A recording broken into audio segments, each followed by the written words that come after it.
Hello everyone, welcome to my YouTube channel study in Bengali. RRB group D 2025-এর জন্য general awareness previous year question অর্থাৎ জিকের যে previous year কোশ্চেনের যে সিরিজটা আমরা কমপ্লিট করছিলাম, আজকে তার ক্লাস নাম্বার 2। তাহলে চলো দেরি না করে শুরু করা যাক। দেখো, তোমাদের অনেকের কমেন্ট আসছে যে জেনারেল সায়েন্সের ক্লাস কি আর আসবে না। জেনারেল সায়েন্সের ক্লাস অবশ্যই আসবে, একটু সময় লাগবে, কারণ আমার শরীরটা খারাপ হওয়ার জন্য আমি পিডিএফ তৈরি করতে পারিনি, ঠিক আছে? সেই কারণের জন্য কোশ্চেনগুলো সেট করা হয়নি বলে আসছে না। কাল থেকে তোমাদের আবার জেনারেল সায়েন্সের ক্লাস শুরু হবে। তাহলে চলো দেরি না করে শুরু করা যাক। আজকের প্রথম প্রশ্ন, নিম্নলিখিত কোন উৎসবটি মূলত উড়িষ্যা রাজ্যে পালিত হয়? দেখো, এখানে ব্যাক টু ব্যাক 4টে অপশান দিয়েছে। তো 4টে অপশানের ভেতরে 4টে উৎসবের নাম আছে। সেই 4টে উৎসবের মধ্যে থেকে কোন উৎসবটা উড়িষ্যা রাজ্যে হয় তোমাদেরকে সেটা বলতে হবে। দেখো, আমি একবার উৎসবের নামগুলো বলে দিই। এখানে কি কি নাম আছে? রাজপার্ব আছে, ছট আছে, তারপরে কি বলেছে? তারপরে বলেছে আটলাটাড্ডি আর সাংকেন। দেখো, আমরা যদি একটা একটা করে যাই, আমরা যদি পেছন দিক থেকে শুরু করি, তাহলে দেখব এই যে সাংকেন আছে, এই সাংকেন যে উৎসবটা আছে এটা কিন্তু বৌদ্ধ ধর্মের একটা উৎসব, যেটা কিন্তু সিকিমে পালন করা হয়, ঠিক আছে? তারপর এই যে আটলাটাড্ডি আছে, এই আটলাটাড্ডিটা কিন্তু সিজিএল পরীক্ষাতেও এসেছে, ঠিক আছে? এই আটলাটাড্ডিটা কিন্তু অরুণাচল প্রদেশের একটি উৎসব, ঠিক আছে? তোমরা চাইলে নোট ডাউন করতে পারো, অরুণাচল প্রদেশের একটা উৎসব কিন্তু এই আটলাটাড্ডি উৎসব, ঠিক আছে? তারপর যদি আমরা চলে আসি, দেখো এই যে ছট উৎসব আছে, এটা কিন্তু আমাদের ওয়েস্ট বেঙ্গলেও পালন করা হয়, কিন্তু সবথেকে বেশি যে ছট উৎসব যেটা পালন করা হয় সেটা কিন্তু বিহারে। আর এই ছট উৎসবে কিন্তু ভগবান যে সূর্য আছে, ভগবান সূর্যকে কিন্তু পুজো করা হয়। তাই আমাদের সঠিক অ্যান্সার কী হয়ে যাবে? আমাদের সঠিক অ্যান্সার হয়ে যাবে কিন্তু রাজপার্ব, ঠিক আছে? রাজপার্ব কিন্তু একটা উৎসব যেটা কিন্তু উড়িষ্যা রাজ্যে পালন করা হয়ে থাকে। নেক্সট কোশ্চেন আমরা দেখে নেবো। আজকে 2 নম্বর কোশ্চেন কী বলেছে? মহেন্দ্র বর্মন প্রথম যিনি মত্তবিলাস প্রহসন লিখেছেন তিনি কোন বংশের রাজা ছিলেন? দেখো, এই কোশ্চেনটার মধ্যেই কিন্তু আমরা আরেকটা নতুন কোশ্চেন পেয়ে গেলাম, যে মত্তবিলাস প্রহসন, ঠিক আছে? কি কোশ্চেন পেলাম? যে না, মত্তবিলাস প্রহসন, এটা কিন্তু একটা বই, ঠিক আছে? এটা কিন্তু একটা এনশিয়েন্ট হিস্ট্রির কিন্তু একটা বই, যে মত্তবিলাস প্রহসন, এই বইটা কে লিখেছে? তো সবার প্রথম মনে রাখবে, এই মত্তবিলাস প্রহসন বইটা কিন্তু লিখেছেন মহেন্দ্র বর্মন প্রথম, ঠিক আছে? আমাদের যে কোশ্চেন যেটা করেছে, দেখো এই লাইনে কিন্তু বলা হয়েছে যে মহেন্দ্র বর্মন প্রথম যিনি মত্তবিলাস প্রহসন লিখেছেন। তাহলে এই যে মত্তবিলাস প্রহসন আছে, এটা কে লিখেছেন? এটা কিন্তু এই মহেন্দ্র বর্মন প্রথম লিখেছেন। এবার বলেছে যে তিনি কোন বংশ থেকে বিলং করতেন, বা তিনি কোন বংশের রাজা ছিলেন। এবার এই যে মহেন্দ্র বর্মন প্রথম আছে, এখানে ব্যাক টু ব্যাক 4টে অপশান আছে। দেখো কি বলেছে? পল্লব বলেছে, রাষ্ট্রকূট বলেছে, চোল বলেছে, আর সাতবাহন বলেছে, ঠিক আছে? এটা সাতবাহন হবে। তো আমাদের সঠিক অ্যান্সার কী হয়ে যাবে? আমাদের সঠিক অ্যান্সার হয়ে যাবে কিন্তু পল্লব বংশ। পল্লব বংশের রাজা কিন্তু ছিলেন মহেন্দ্র বর্মন, ঠিক আছে? এইবার দেখো, এই যে রাষ্ট্রকূট বংশ আছে, এই রাষ্ট্রকূট বংশের প্রতিষ্ঠাতাকে? রাষ্ট্রকূট বংশের প্রতিষ্ঠাতা কিন্তু দন্তি দুর্গ, ঠিক আছে? দন্তি দুর্গ কিন্তু রাষ্ট্রকূট বংশের প্রতিষ্ঠাতা। চোল বংশের প্রতিষ্ঠাতাকে? চোল বংশের প্রতিষ্ঠাতা কিন্তু বিজয়ালয়, ঠিক আছে? বিজয়ালয় কিন্তু চোল বংশের প্রতিষ্ঠাতা। এইবার এই যে চোল বংশ সম্পর্কে তোমাদের একটা জিনিস পড়তে হবে, এদের যে নেভি ছিল, অর্থাৎ চোল বংশদের যে নেভি ছিল সেটা কিন্তু খুব পাওয়ারফুল ছিল। আর এই বংশেরই কিন্তু বিখ্যাত রাজা ছিলেন প্রথম রাজেন্দ্র চোল, যিনি কিন্তু তাঞ্জোর, অর্থাৎ তামিলনাড়ুর তাঞ্জোরে কিন্তু বৃহদেশ্বর মন্দির প্রতিষ্ঠা করেছিলেন, যার আর একটা নাম কিন্তু রাজরাজেশ্বর মন্দির, ঠিক আছে? আবার এই যে রাজবংশের প্রথম যে রাজেন্দ্র চোল ছিলেন, ঠিক আছে, মানে রাজা চোল ছিলেন, তিনি কি করেছিলেন? তিনি তো বললাম যে প্রতিষ্ঠা করেছিলেন, রাজরাজেশ্বর মন্দির প্রতিষ্ঠা করেছিলেন, কিন্তু আরেকজন যিনি ছিলেন প্রথম রাজেন্দ্র চোল, ঠিক আছে, তিনি কি করেছিলেন? তাকে কিন্তু গঙ্গাইকোন্ড চোল উপাধিও দেওয়া হয়েছিল। নেক্সট কোশ্চেন আমরা দেখে নেব। পরবর্তী কোশ্চেন কি বলেছে? নিম্নলিখিত কে টেবিল টেনিস খেলার সাথে সম্পর্ক যুক্ত? দেখো এখানে কি বলেছে? এখানে কিন্তু ব্যাক টু ব্যাক 4টে অপশান দিয়েছে। স্পোর্টস যে ব্যাপারটা আছে, স্পোর্টসের যে টপিকটা আছে, সেই স্পোর্টসের টপিকটা থেকে কিন্তু তোমাদের প্রচুর কোশ্চেন আসে। তো বলেছে নিম্নলিখিত কে টেবিল টেনিস খেলার সাথে সম্পর্কযুক্ত নয়? তো সঠিক আমাদের একবার আমরা অপশানগুলো দেখে নেব। সাইনা নেওয়াল, লক্ষ্য সেন, মানিকা বাত্রা আর প্রীতি পাল। দেখো এখানে কিন্তু আমরা প্রত্যেকটা প্লেয়ারের নামই কিন্তু গুরুত্বপূর্ণ। দেখো সাইনা নেওয়াল কি খেলেন? সাইনা নেওয়াল কিন্তু ব্যাডমিন্টন খেলেন, ঠিক আছে? ব্যাডমিন্টন, সাইনা নেওয়াল কিন্তু ব্যাডমিন্টন খেলেন, ইনি কিন্তু একজন মহিলা ব্যাডমিন্টন খেলোয়াড়। লক্ষ্য সেন কি? লক্ষ্য সেন কিন্তু একজন মেল, অর্থাৎ পুরুষ ব্যাডমিন্টন খেলোয়াড়।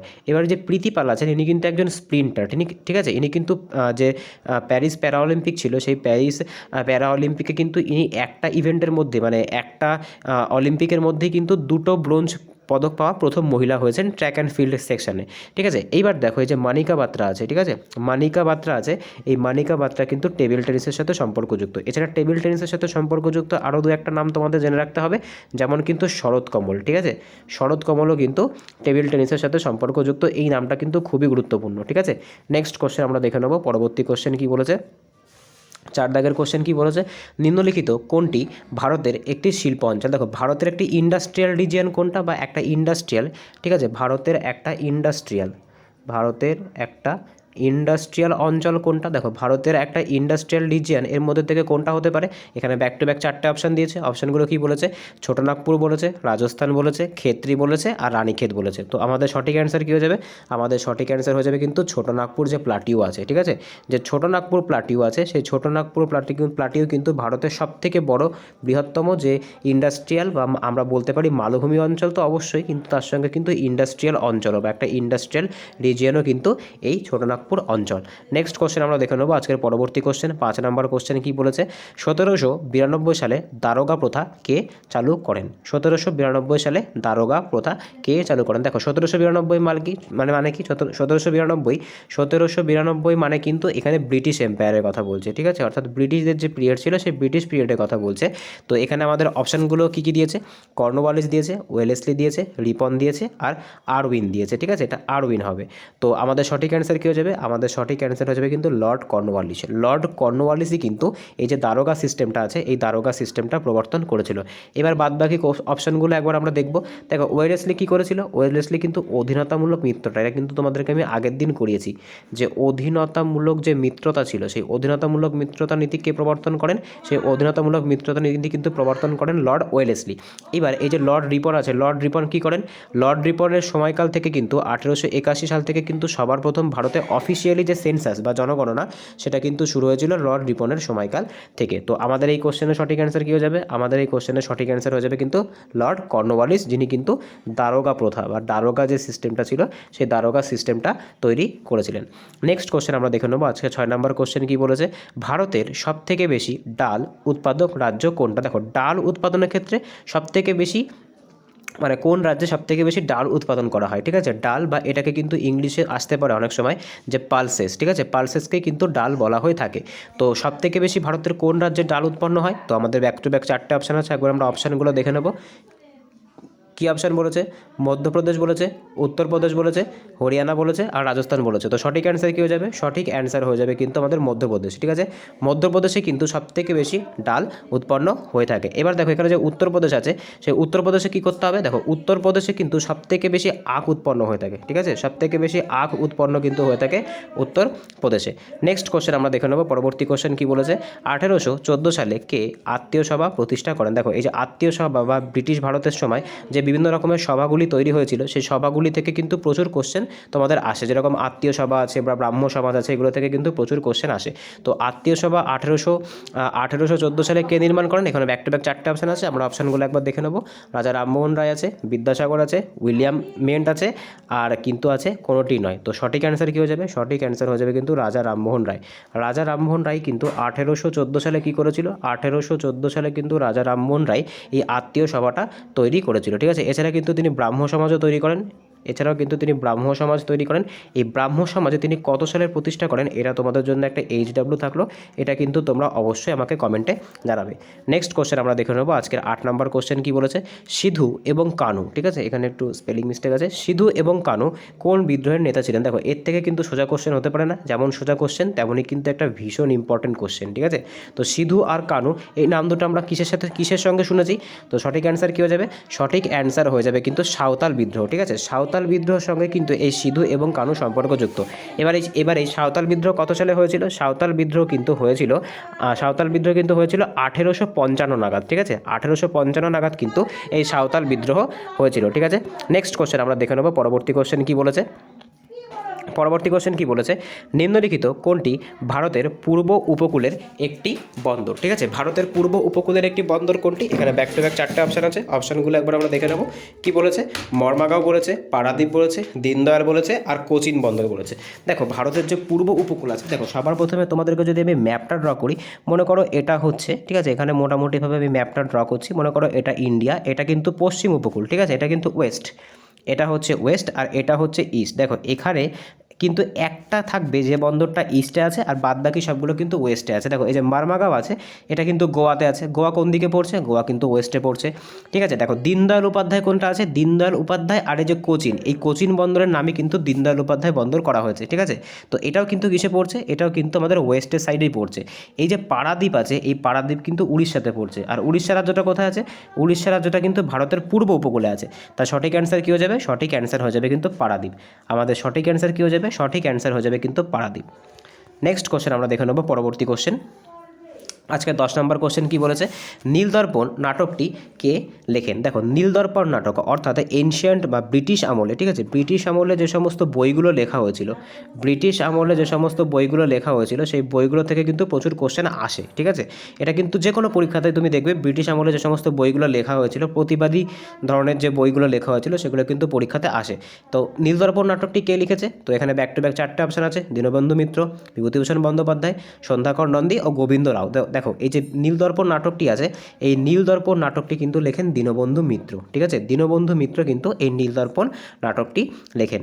নেক্সট কোশ্চেন আমরা দেখে নেবো আজকে 11 নম্বর কোশ্চেন কী বলেছে? খুব ইম্পর্ট্যান্ট একটা টপিক। দেখো 2001 সালে লতা মঙ্গেশকরকে কোন অ্যাওয়ার্ড দেওয়া হয়েছিল? দেখো এই যে অ্যাওয়ার্ড অ্যান্ড অনার, ঠিক আছে, অ্যাওয়ার্ড অ্যান্ড যে অনার আছে, এখান থেকে কিন্তু প্রচুর কোশ্চেন তোমরা দেখতে পাবে। দেখো এগুলো কিন্তু খুব একদম স্ট্যাটিক টাইপের কোশ্চেন। দেখো কত সাল আগে দিয়েছে, যে 2001 সালে লতা মঙ্গেশকরকে কোন অ্যাওয়ার্ড দেওয়া হয়েছিল, এগুলো কিন্তু তোমাদেরকে মনে রাখতে হবে। কিছু বিখ্যাত ব্যক্তিদের নাম এবং তারা কোন সালে কোন অ্যাওয়ার্ড পেয়েছেন সেটা কিন্তু তোমাদের অবশ্যই মনে রাখতে হবে। তো লতা মঙ্গেশকরকে কিন্তু 2011 সালে কোন অ্যাওয়ার্ড দেওয়া হয়েছিল? দেখো ব্যাক টু ব্যাক 4টে অ্যাওয়ার্ড আছে এখানে, ভারতরত্ন আছে, পদ্মভূষণ আছে, পদ্মবিভূষণ আছে আর পদ্মশ্রী আছে। মনে রাখবে লতা মঙ্গেশকরকে কিন্তু 2001 সালে ভারতরত্ন দেওয়া হয়েছিল। ঠিক আছে, ভারতরত্ন কিন্তু 2001 সালে লতা মঙ্গেশকরকে দেওয়া হয়েছিল। এইবার দেখো আর একটা কোশ্চেন আমি দেখেছি পরীক্ষাতে খুব আসে, যে 1999 সালে, ঠিক আছে, 1999 সালে কোন বিখ্যাত সঙ্গীতজ্ঞ বা যাকে আমরা বলবো যে বাদ্যযন্ত্র বাদককে দেওয়া হয়েছিল ভারতরত্ন পুরস্কার? তো সঠিক অ্যান্সার কী হয়ে যাবে? দেখো 1999 সালে কিন্তু যে পণ্ডিত রবিশঙ্কর ছিলেন, রবিশঙ্কর যিনি ছিলেন তাকে কিন্তু দেওয়া হয়েছিল ভারতরত্ন পুরস্কার। এবার তোমাদের জন্য একটা হোমওয়ার্ক থাকবে, পণ্ডিত রবিশঙ্কর কোন বাদ্যযন্ত্র বাজাতেন? ঠিক আছে, পণ্ডিত রবিশঙ্কর কোন বাদ্যযন্ত্র বাজাতেন সেটা তোমরা আমাকে অবশ্যই কমেন্টে জানাবে। এটা তোমাদের HW থাকলো। নেক্সট কোশ্চেন আমরা দেখে নেবো আজকের 12 নম্বর কোশ্চেন কী বলেছে? ভিনেগারের মধ্যে কোন অ্যাসিড থাকে? দেখো খুব সোজা একটা কোশ্চেন, এটা কিন্তু সায়েন্স প্লাস জিকের মধ্যে পড়ছে। ঠিক আছে, তো ভিনেগারে কোন অ্যাসিড থাকে? আমরা সকলে জানি ভিনেগারে কিন্তু অ্যাসিটিক অ্যাসিড থাকে। এবার এই অ্যাসিটিক অ্যাসিডের ফর্মুলা কি? অ্যাসিডিক অ্যাসিডের ফর্মুলা মনে রাখবে CH3COOH, এটা কিন্তু অ্যাসিটিক অ্যাসিডের ফর্মুলা। অনেক সময় কিন্তু এইরকম ফর্মুলা দিয়েও তোমাদেরকে কোশ্চেন দিতে পারে। মানে এখানে তো নাম লিখে দিয়েছে, এখানে নামের পরিবর্তে তোমাদেরকে কিন্তু দিতে পারে যে এখানে অপশানটা এখানে CH3 দিতে পারে, COOH এইভাবে দিতে পারে। যেরকম হাইড্রোক্লোরিক অ্যাসিডকে দিতে পারে HCl হিসেবে, সালফিউরিক অ্যাসিডকে কি দিতে পারে? সালফিউরিক অ্যাসিডকে কিন্তু দিতে পারে H2SO4। এইভাবে কিন্তু তোমাদের অপশানগুলো থাকতে পারে। তাই তোমাদেরকে কিন্তু এই যে অপশানগুলো আছে বা যে উত্তরটা আছে এই ধরনের অ্যাসিডের, এই সমস্তের কিন্তু সংকেতগুলো মানে ফর্মুলাগুলো কিন্তু মুখস্থ করতে হবে। তো আমাদের সঠিক অ্যান্সার কী হয়ে যাবে? আমাদের সঠিক অ্যান্সার হয়ে যাবে কিন্তু অ্যাসিটিক অ্যাসিড, আর এটা কিন্তু অ্যাসিটিক অ্যাসিডের রাসায়নিক সূত্র। নেক্সট কোশ্চেন আমরা দেখে নেবো আজকে 13 নম্বর কোশ্চেন কী বলেছে? ভারতে বর্তমানে কতগুলি হাইকোর্ট আছে? দেখো এই যে কোশ্চেনটা ছিল এই কোশ্চেনটা আমি আপডেটেড করে দিয়েছি। ভারতে বর্তমানে কতগুলি হাইকোর্ট আছে? অপশান কী কী দিয়েছে? 25টা দিয়েছে, 24টা দিয়েছে, 23টা দিয়েছে, 27টা দিয়েছে। দেখো ভারতে কিন্তু বর্তমানে মোট 25টা হাইকোর্ট আছে। কতগুলি আছে? 25টা কিন্তু হাইকোর্ট আছে। আর লেটেস্ট যে হাইকোর্ট সেটা কিন্তু অমরাবতী। ঠিক আছে, অমরাবতী যে হাইকোর্ট আছে সেটা কিন্তু লেটেস্ট হাইকোর্ট। এবার এই অমরাবতী তোমার হচ্ছে কোন ডিস্ট্রিক্টের মধ্যে পড়ে? দেখো এই যে অমরাবতী, এটা কিন্তু অন্ধ্রপ্রদেশের রাজধানী। ঠিক আছে, মনে রাখবে অন্ধ্রপ্রদেশের নতুন রাজধানী। এটা কিন্তু লেটেস্ট 2024 সালে কিন্তু পরিবর্তন করা হয়েছে। ঠিক আছে, তো এই অমরাবতীতেই কিন্তু আমাদের যে 25তম যে হাইকোর্ট সেটা কিন্তু প্রতিষ্ঠিত হয়েছে। ঠিক আছে, এর আগে কিন্তু অমরাবতীর আগে কিন্তু অন্ধ্রপ্রদেশ আর তেলেঙ্গানা দুটোরই কিন্তু রাজধানী ছিল হায়দ্রাবাদ। কিন্তু হায়দ্রাবাদ বর্তমানে তেলেঙ্গানা রাজ্যের রাজধানী, আর অন্ধ্রপ্রদেশের রাজধানী কিন্তু অমরাবতী। এখান থেকেও কিন্তু তোমাদের কোশ্চেন আসতে পারে কারেন্ট অ্যাফেয়ার্সে। নেক্সট কোশ্চেন আমরা দেখে নেবো পরবর্তী কোশ্চেন 14 নম্বর কোশ্চেন কী বলেছে? 2011 সালের জনগণনা অনুসারে ভারতের সবথেকে বেশি জনসংখ্যা বিশিষ্ট রাজ্য কোনটা? দেখো এই যে 2011 সালের যে সেন্সাসটা আছে, এখান থেকে যে এত ধরনের কোশ্চেন আসতে পারে যে তোমরা নিজেরাও কল্পনা করতে পারবে না। এই 2011 সালের জনগণনা খুবই ইম্পর্ট্যান্ট একটা টপিক। 2011 সালের জনগণনা থেকে এমন কোনো পরীক্ষা নেই যে পরীক্ষায় কোশ্চেন আসেনি। তো 2011 সালের যে জনগণনা আছে, সেই 2011 সালের জনগণনাতে কিন্তু সবথেকে বেশি দেখো কোশ্চেনের ভ্যারাইটি বা কোশ্চেনের স্ট্যান্ডার্ডটা কতটা হাই। তোমাকে কিন্তু জিজ্ঞাসা করেনি শিক্ষার হার কত, তোমাকে কিন্তু এটাও জিজ্ঞাসা করেনি যে কোন রাজ্য শিক্ষার দিক থেকে প্রথম আছে, তোমাকে কিন্তু জিজ্ঞাসা করেছে কোন জেলাতে সর্বাধিক বেশি, ঠিক আছে, কোন জেলাতে সর্বাধিক বেশি জনসংখ্যা আছে। তোমাকে কিন্তু এটা জিজ্ঞাসা করেনি যে কোন রাজ্যে সর্বাধিক বেশি জনসংখ্যা আছে, জিজ্ঞাসা করেছে কিন্তু কোন জেলাতে সবথেকে বেশি জনসংখ্যা আছে। তো এখানে ব্যাক টু ব্যাক 4টে অপশান আছে, আমরা অপশানগুলো একবার দেখে নেব। কি আছে? থানে আছে, পাটনা আছে, উত্তর 24 পরগনা আছে, আর কচ্ছ আছে। মনে রাখবে 2011 সালের জনগণনা অনুসারে ভারতের সবথেকে বেশি জনসংখ্যা বিশিষ্ট জেলা কিন্তু থানে। থানে কোথায়? থানে কিন্তু মহারাষ্ট্র, ঠিক আছে। মহারাষ্ট্রের যে থানে আছে, সেই মহারাষ্ট্রের থানে কিন্তু সবথেকে বেশি জনসংখ্যা বিশিষ্ট জেলা। আর এই মহারাষ্ট্রের থানের পরেই কিন্তু আমাদের উত্তর 24 পরগনার স্থান। এটাও কিন্তু ইম্পর্টেন্ট, ঠিক আছে, এটা কিন্তু মনে রাখবে। নেক্সট কোশ্চেন আমরা দেখে নেবো। আজকের 15 নম্বর কোশ্চেন কি বলেছে? পণ্ডিত রবিশঙ্কর কোন বাদ্যযন্ত্রের সাথে সম্পর্কযুক্ত? দেখো এই যে কোশ্চেনটা ছিল, এটা তোমাদেরকে আমি একটু আগে হোমওয়ার্ক দিয়েছিলাম, দেখো এটা কিন্তু এখানে রয়েছে। তো এই কোশ্চেনের অ্যান্সার আমি তোমাদেরকে বলছি না, এটা কিন্তু তোমাদের HW থাকলো। এটা তোমরা আমাকে অবশ্যই কমেন্টে জানাবে, অবশ্যই কিন্তু কমেন্টে জানাবে। দেখো তোমরা যদি কমেন্টে অ্যান্সারগুলো দাও, তাহলে কিন্তু বোঝা যাবে যে তোমাদের প্রিপারেশন কতটা ভালো চলছে, নিজেদেরকে কিন্তু তোমরা জাজ করতে পারবে। তো অবশ্যই কিন্তু কমেন্টে এই কোশ্চেনের অ্যান্সারটা জানাবে যে পণ্ডিত রবিশঙ্কর কোন বাদ্যযন্ত্রের সাথে সম্পর্কযুক্ত। আর একটু আগে কী বললাম, ইনি কিন্তু 1999 সালে ভারতরত্ন পেয়েছিলেন। নেক্সট কোশ্চেন আমরা দেখে নেবো, পরবর্তী কোশ্চেন। আজকের 15 নম্বর কোশ্চেন কি বলছে? এটা আসলে 16 নম্বর হবে, ঠিক আছে। নাম্বারটা ম্যাটার করে না, কোশ্চেনটা ম্যাটার করে। তো কি বলছে? নোয়াখাই উৎসব কোন রাজ্যে পালিত হয়ে থাকে? দেখো এই যে ফেস্টিভ্যালস আছে, এই ফেস্টিভ্যাল যে টপিকটা আছে, এই ফেস্টিভ্যাল টপিকটা কিন্তু মানে ভীষণ ইম্পর্টেন্ট যাকে বলে। এখন কিন্তু এই ফেস্টিভ্যাল থেকে প্রচুর কোশ্চেন আসে। তো নোয়াখাই উৎসব কোন রাজ্যে পালিত হয়? এখানে ব্যাক টু ব্যাক 4টে অপশান আছে, পশ্চিমবঙ্গ আছে, উড়িষ্যা আছে, মহারাষ্ট্র আছে, আর বিহার আছে। দেখো এই যে নোয়াখাই উৎসব যেটা আছে, এটা কিন্তু উড়িষ্যা রাজ্যে পালিত হয়। এইবার দেখো উড়িষ্যার কিন্তু আরেকটা উৎসব আমরা একদম প্রথম কোশ্চেনে দেখলাম কী ছিল, সেটা কিন্তু ছিল রাজ পর্ব, ঠিক আছে। এই যে রাজ পর্ব আছে বা এই যে নোয়াখাই আছে, এগুলো কিন্তু সব কি, এগুলো কিন্তু সব উড়িষ্যা রাজ্যের অনুষ্ঠান। এইবার দেখো এই নোয়াখাই সম্পর্কে একটা এক্সট্রা ফ্যাক্ট তোমাদের বলে রাখি। এই নোয়াখাই মানে কিন্তু উড়িয়া ভাষায় নোয়া মানে কিন্তু নতুন, ঠিক আছে। উড়িয়া ভাষায় নোয়া মানে কি? নোয়া মানে হচ্ছে নতুন। দেখো উড়িষ্যাতে যে ধান চাষ করা হয়, সেই ধান থেকে যখন নতুন চাল হয়, সেই চালকে বানিয়ে ওরা বিভিন্ন রকমের আইটেম বা বিভিন্ন রকমের ফুড বানিয়ে খায়, সেটাকে কিন্তু বলা হয়ে থাকে নোয়া খায় বা নতুন চাল। নেক্সট কোশ্চেন আমরা দেখে নেবো, পরবর্তী কোশ্চেন। পরবর্তী কোশ্চেন কি বলেছে? আজকের 16 নম্বর কোশ্চেন, সংবিধানের কত নম্বর ধারায়, এখানে একটু আবার কিন্তু একটু প্রিন্টিং মিস্টেক আছে, এটা হবে তোমার কম্পট্রোলার, ঠিক আছে। কি হবে এটা? এটা কিন্তু হবে কম্পট্রোলার অ্যান্ড অডিটর জেনারেল। এক কথায় তোমরা এখানে যেটাকে বললে ভালো করে বুঝতে পারবে, ক্যাগ, ঠিক আছে। তো সংবিধানের কত নম্বর ধারায় ক্যাগ বা কম্পট্রোলার অ্যান্ড অডিটর জেনারেলের কথা উল্লেখ আছে? এখানে ব্যাক টু ব্যাক 4টে অপশান আছে, 148 আছে, 149 আছে, 145 আছে, আর 180 আছে। তো সঠিক অ্যান্সার কী হয়ে যাবে? সঠিক অ্যান্সার হয়ে যাবে কিন্তু 148। দেখো যে আর্টিকেল, কত নাম্বার আর্টিকেল? আর্টিকেল 148-এ কিন্তু ভারতের ক্যাগের কথা আছে। আর ভারতের বর্তমান ক্যাগ কে আছেন? ভারতের যে বর্তমান ক্যাগ, তার নাম তোমরা আমাকে অবশ্যই কমেন্টে জানাবে, ঠিক আছে। এটা তোমাদের জন্য একটা হোমওয়ার্ক থাকবে, অবশ্যই কিন্তু কমেন্টে জানাবে যে ভারতের বর্তমান ক্যাগ কে আছেন। ইনি কিন্তু সম্প্রতি কদিন আগে নিযুক্ত হয়েছেন। নেক্সট কোশ্চেন আমরা দেখে নেব, পরবর্তী কোশ্চেন কি বলেছে? 17 নম্বর কোশ্চেন কি বলেছে? গণ্ডক নদী কার একটি সহায়ক নদী? দেখো এই যে গণ্ডক নদী আছে, এটা কিন্তু গঙ্গার একটা সহায়ক নদী। তো সঠিক অ্যান্সার কী হয়ে যাবে? সঠিক অ্যান্সার হয়ে যাবে কিন্তু গঙ্গা। গঙ্গা নদীর একটা সহায়ক নদী কিন্তু এই গণ্ডক নদীটা। নেক্সট কোশ্চেন আমরা দেখে নেব, পরবর্তী কোশ্চেন কি বলেছে? পরবর্তী কোশ্চেন 18 নাম্বার কোশ্চেন এটা, নিম্নলিখিত কাকে শরদ সম্রাট উপাধি দেওয়া হয়েছে? দেখো বাদ্যযন্ত্র বা যে মিউজিক্যাল যে ইনস্ট্রুমেন্টগুলো আছে, সেই মিউজিক্যাল ইনস্ট্রুমেন্ট থেকে কিন্তু আবার একটা কোশ্চেন দিয়েছে যে কাকে শরদ সম্রাট বলা হয়ে থাকে, ঠিক আছে। কাকে কি বলা হয়ে থাকে? না কাকে কিন্তু বলা হয়ে থাকে শরদ সম্রাট। অর্থাৎ ইনি কিন্তু একজন শরৎ বাদক, আর ইনি কিন্তু শরৎ এতটাই ভালো বাজাতেন যে এনাকে কিন্তু শরৎ সম্রাট উপাধিও দেওয়া হয়েছিল। তো এখানে অপশানগুলো একবার আমরা দেখে নেব ওস্তাদ বিসমিল্লাহ খান, ওস্তাদ জাকির হোসেন, ওস্তাদ আমজাদ আলী খান এবং ওস্তাদ আলী আকবর খান। দেখো এখানে কিন্তু প্রত্যেকটা নামই খুব গুরুত্বপূর্ণ। এই যে বিসমিল্লাহ খান আছে, এই বিসমিল্লাহ খান কিন্তু সানাই বাদক, এটা কিন্তু তোমরা চাইলে নোট ডাউন করতে পারো। বিসমিল্লাহ খান কিন্তু সানাই বাদক।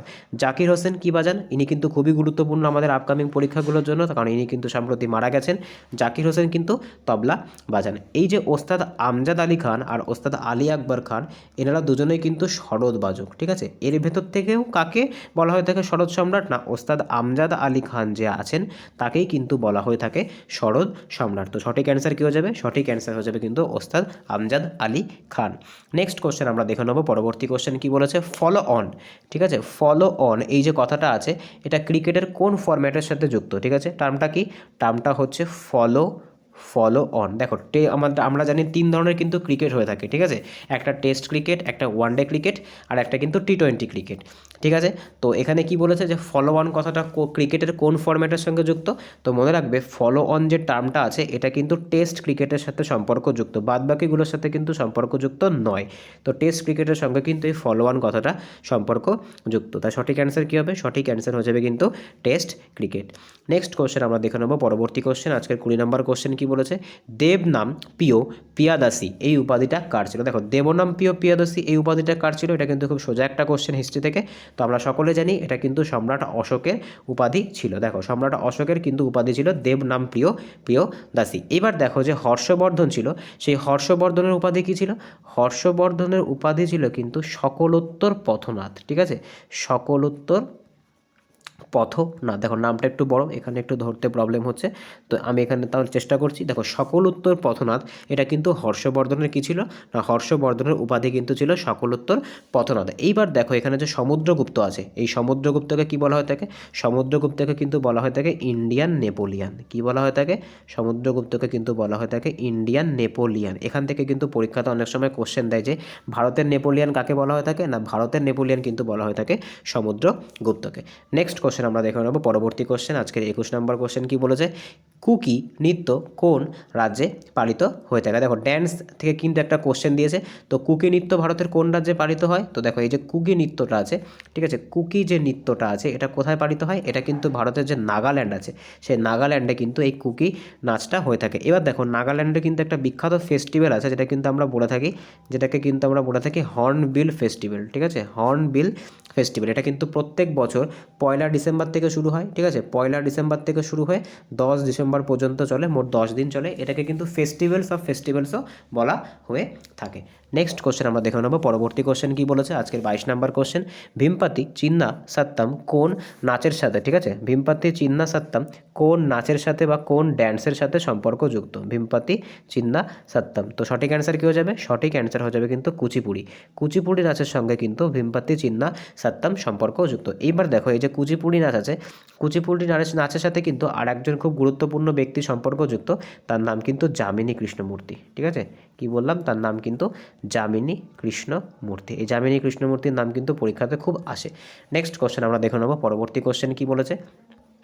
দেখো এখানে যখন আমরা ডিসকাস করলাম তাহলে আমরা কয়েকজন নর্তকীর নাম আমরা জেনে নিই। দেখো যে ভারতনাট্যম আছে, এই ভারতনাট্যমের সঙ্গে কিন্তু কে আছে? ভারতনাট্যমের সঙ্গে কিন্তু রূপকিনী দেবী আছেন, ঠিক আছে, যাকে কিন্তু আমরা বলে থাকি যে ভারতনাট্যমের যে হচ্ছে খুব ভালো একজন মানে প্রসিদ্ধ একজন নর্তকী, ঠিক আছে। এছাড়া কে আছেন? এছাড়া কিন্তু ভারতনাট্যমের সাথে আর কে আছে? ভারতনাট্যমের সঙ্গে কিন্তু পদ্মা সুব্রমণিয়াম আছে, ঠিক আছে, পদ্মা সুব্রমণিয়াম আছে। তারপরে কি আছে? তারপরে কিন্তু বাজন্তী মালা আছে। এরা কিন্তু সকলেই ভারতনাট্যম নাচের সাথে সম্পর্কযুক্ত। কথাগুলির সাথে কে সম্পর্কযুক্ত? কথাগুলির সাথে সম্পর্কযুক্ত কে? এরা কিন্তু তোমরা আমাকে কমেন্টে জানাবে। দেখো কুচিপুড়ি তো তোমাদেরকে বলে দিলাম। এবারে ওড়িশি আছে, ওড়িশির সঙ্গে কিন্তু কে আছে? না, ওড়িশির সঙ্গে কিন্তু আছে সোনাল মানসিং, ঠিক আছে। সোনাল মানসিং কিন্তু ওড়িশা নাচের সাথে ওড়িশি নাচের সাথে সম্পর্কযুক্ত, ঠিক আছে। নেক্সট কোশ্চেন আমরা দেখে নেব। পরবর্তী কোশ্চেন কি বলেছে? ভারতের পর কোন রাষ্ট্রে সবথেকে বেশি হিন্দু লোক বসবাস করে? দেখো ভারতের পর কোন রাষ্ট্রে বা কোন দেশে সর্বাধিক হিন্দু বসবাস করে? তো সঠিক অ্যান্সার কী হয়ে যাবে? সঠিক অ্যান্সার হয়ে যাবে কিন্তু ভারতের পর নেপালে। ঠিক আছে, ভারতের পর কিন্তু নেপালে সবথেকে বেশি, ঠিক আছে, নেপালে কিন্তু সবথেকে বেশি হিন্দু পপুলেশন থাকে ভারতের পর। ঠিক আছে, এখানে এই অপশানটা পড়েনি, এটা কিন্তু হয়ে যাবে নেপাল। আর নেপালই কিন্তু আমাদের সঠিক অ্যান্সার হয়ে যাবে। ঠিক আছে, নেপালে কিন্তু আমাদের সঠিক অ্যান্সার হয়ে যাবে। নেক্সট কোশ্চেন দেখে নেবো, পরবর্তী কোশ্চেন কী বলেছে। 24 নম্বর কোশ্চেন, ভারতের নির্বাচন আয়োগ কত সালে গঠিত হয়েছিল? অর্থাৎ ইলেকশন কমিশন অফ ইন্ডিয়া। ঠিক আছে, ইলেকশন কমিশন অফ ইন্ডিয়া কত সালে প্রতিষ্ঠিত হয়েছিল? দেখো, ইলেকশন কমিশন অফ ইন্ডিয়া কিন্তু 1950 সালে প্রতিষ্ঠিত হয়েছিল। ঠিক আছে, এই ইলেকশন কমিশন অফ ইন্ডিয়া কত সালে, কবে থেকে কিন্তু কাজ শুরু করেছিল? এটা ইলেকশন কমিশন অফ ইন্ডিয়া কিন্তু 1950 সালের 25শে জানুয়ারি থেকে কিন্তু নিজের কাজ শুরু করেছিল। ওই কারণের জন্য কিন্তু 25শে জানুয়ারির যে ডেটটা আছে এটাকে কিন্তু আমরা ন্যাশনাল ভোটার্স ডে হিসেবে পালন করে থাকি। ঠিক আছে, বর্তমানে যে আমাদের চিফ ইলেকশন কমিশনার আছে অর্থাৎ সিইসি আছে, তার নাম কি? তার নাম কিন্তু রাজীব কুমার। ঠিক আছে, এইটাও কিন্তু তোমরা মনে রাখবে, এটা কিন্তু একটা কারেন্ট অ্যাফেয়ার্সের কোশ্চেন, অনেক সময় কিন্তু পরীক্ষাতে দিয়ে দেয়। ঠিক আছে, তো আজকে এই অবধি ছিল। যদি ভিডিওটা ভালো লেগে থাকে তাহলে অবশ্যই চ্যানেলটাকে সাবস্ক্রাইব করো, পাশে থাকা বেল আইকনটিকে প্রেস করে রেখো যাতে ভিডিও ছাড়লে সবার প্রথম নোটিফিকেশান পৌঁছায়। আমি ভিডিও শুরুতেই বলেছি সায়েন্সের ক্লাস কিন্তু কাল থেকে আবার আপলোড করা শুরু হবে। আমার শরীরটা একটু খারাপ হওয়ার জন্য আপলোড করতে পারিনি। আর এই যে জিকে সিরিজটা শুরু করেছি, এটা যদি তোমাদের ভালো লেগে থাকে অবশ্যই কমেন্টে জানিও কেমন হয়েছে, বন্ধুদের সঙ্গে শেয়ার করো। এভাবে কিন্তু আমাদের চ্যানেলের সঙ্গে যুক্ত থেকো প্রতিনিয়ত আপডেট পেতে। তো দেখা হচ্ছে পরের ভিডিওতে, বাই।